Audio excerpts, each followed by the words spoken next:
What is up YouTube, it's Kingfisher745, and in this video we're going to focus on Quake in PvP with her best buddy Avalanche.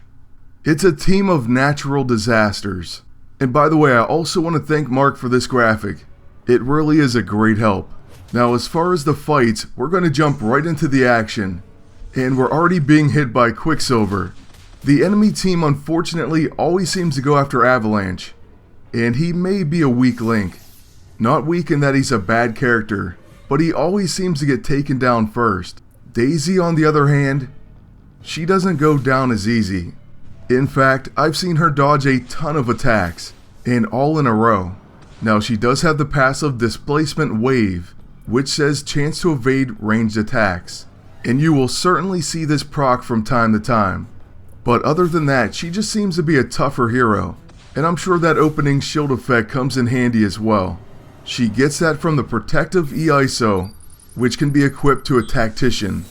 Now by the way, when facing a Quicksilver or a team with a full out melee attacker, Quake can really shut them down.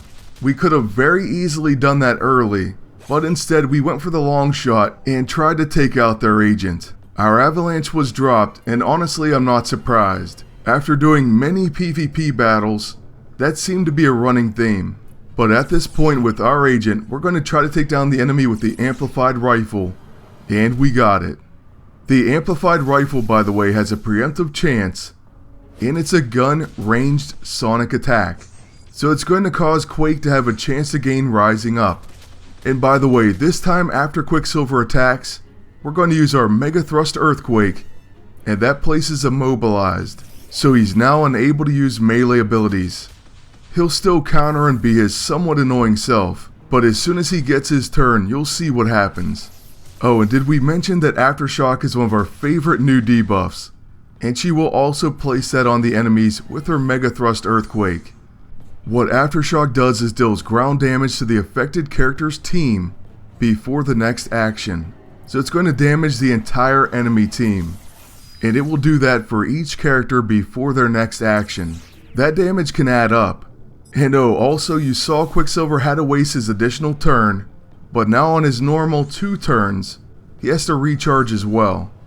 And that's all thanks to Immobilized.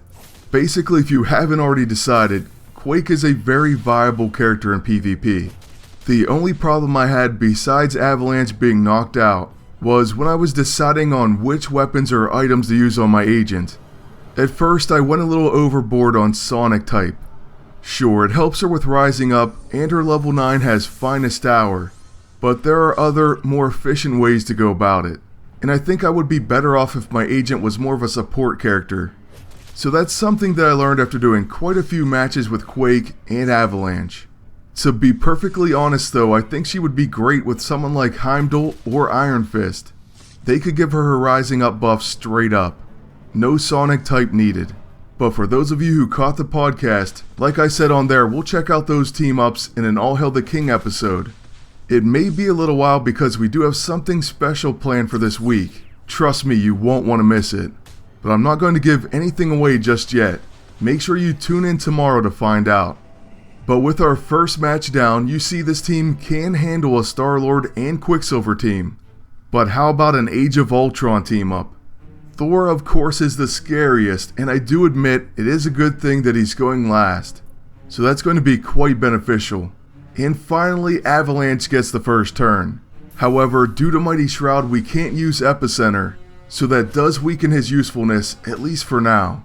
Next up, the enemy Hulk begins work on our agent, but it gives us an extra turn, and with that we'll use the Neurotrope. So at this point we've switched that in, that way it could help out with Rising Up. And then for our attack we'll use the Amplified Rifle on the enemy agent. They're a protector, so we might as well go ahead and hit them. Oh, and I also see they have the Widow's Way EISO, so that's pretty interesting. And unfortunately they get a preemptive counter as well. And a big and fast proc of their own. So there goes satellite support, and following that, Hulk takes our agent very close to being knocked out. Luckily we survive, and we get our counter, plus the Raft Shank is going to try to prevent the enemy agent. Sadly the Rapier doesn't comply, and if it wasn't for that dodge, our agent would be done. Alright, so on our normal turn, we'll use the amplified rifle once again, and this time it procs The Sky is Falling. The enemy agent comes right back with the rapier, and our agent gets oh so lucky with only 1000 HP remaining. I fully expect him to be taken out, but hopefully we can go ahead and get a few attacks in, first with Quake. And so we begin with the Harmonic Tremor on Thor. That's a catastrophic attack, so it avoided protect effects. And then since Thor is a blaster, we get another turn in which we can use the Megathrust Earthquake. That knocks Thor out before he even gets an attack. And it also procs The Sky is Falling. There will be Aftershocks as well. So now what we're going to do on Avalanche's turn is use the big one. I have to say this match is definitely earthquake filled, but you haven't seen anything yet. Now unfortunately the Hulk does take out our agent, but following a counter and some feedback, the enemy team is done. Now for our third and final matchup, I felt like we had to have a match against the Pestilence Beast and Enchantress team. We've completely changed it up for this one, and we made our agent more of a support character. In fact, he has the Tactician's Safeguard Suit, the Synthetic Cube, the Small Hadron Collider, the Skeptic, and the Raft Shank. The cool thing about the Small Hadron Collider, especially for this team, is Microanalysis and the Super Sheer Earthquake. Microanalysis is going to give us different buffs, beginning with Super Symmetry. Attacks always hit and ignore most avoidance effects. Then because of the quick and powered ISO weight on our Tactician suit, we can use this as a quick action every round. Then the Super Sheer Earthquake is a ranged ground sonic attack, and it applies Force Shock. Ground attacks against this target deal extra damage. Plus it has its own Aftershock. So this is going to be a fantastic team up. Unfortunately Aftershocks won't stack, but that's still pretty epic. And Quake's Megathrust Earthquake is going to shut down Beast's melee attacks as well.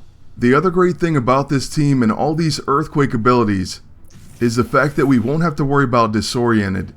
We're only going to use AoE Earthquake attacks. Oh, and Avalanche's Epicenter also exhausts the enemies, which can really come in handy against Enchantress and of course any enemy agent. Those pesky agents always seem to have quick actions. But check this out, an Aftershock finishes off Enchantress and prevents her turn. So now on our agent's turn, we'll once again use Microanalysis, then back to the Super Sheer Earthquake. This should hopefully knock out the enemy agent.